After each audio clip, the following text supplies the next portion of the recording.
Hello friends, welcome to doctor Arooj healthy lifestyle channel. आज आपण बनवणार आहोत हेल्दी आयरन, विटॅमिन, मिनरल्सनी रिच अशी पॉवर पॅक स्नॅक रेसिपी जी घरात सगळ्यांना आवडेल. चला तर मग पटापट साहित्य बघूया.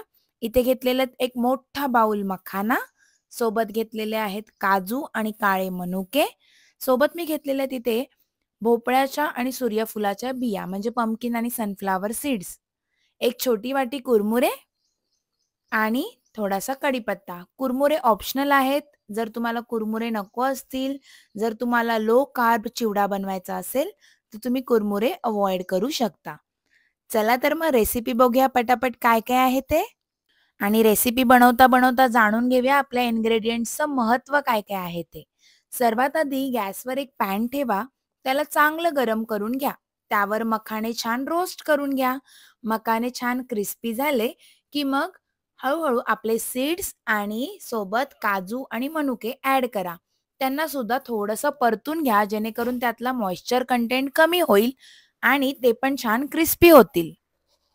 आता राहिले कुरमुरे, त्यांना पण छान परतून घेऊया.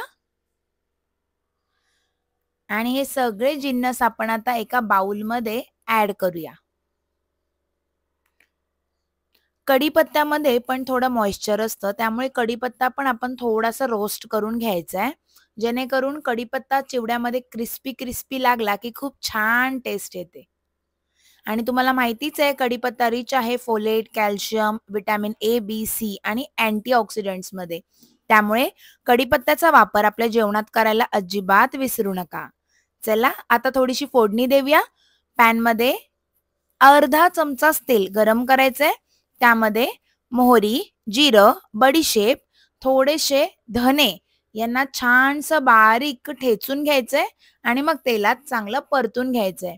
त्यामध्ये ॲड करायची लाल मिरची पावडर, थोडंसं मीठ आणि थोडासा चाट मसाला आणि आपले रोस्ट केलेले सगळे इन्ग्रीडियंट्स पॅनमध्ये ॲड करायचेत आणि त्यांना चांगलं असं मिक्स करून घ्यायचंय. सतत परतून घेत राहायचंय जेणेकरून चिवडा हा एकाच बाजूने करपणार नाही. चला तर मग छान-छान, झणझणीत, टेस्टी आणि पॉवर पॅक म्हणजे energy, proteins, iron, calcium, vitamins आणि मिनरल्सनी रिच असा आपला मखानाचा चिवडा रेडी आहे. तुम्ही पण घरी नक्कीच करून पहा. तुमच्या लहान मुलांपासून मोठ्यांपर्यंत सगळ्यांना ही रेसिपी हमखास आवडेल ही माझी गॅरंटी. चला तर मग तोपर्यंत सात्विक खा, स्वस्थ राहा आणि तुमच्या आरोग्याची काळजी घ्यायला विसरू नका. टेस्टी खा, पण प्रत्येक गोष्टीची न्यूट्रिशनल व्हॅल्यू जाणून घ्यायला विसरू नका. पुन्हा भेटूया अशाच छान-छान व्हिडिओज सोबत.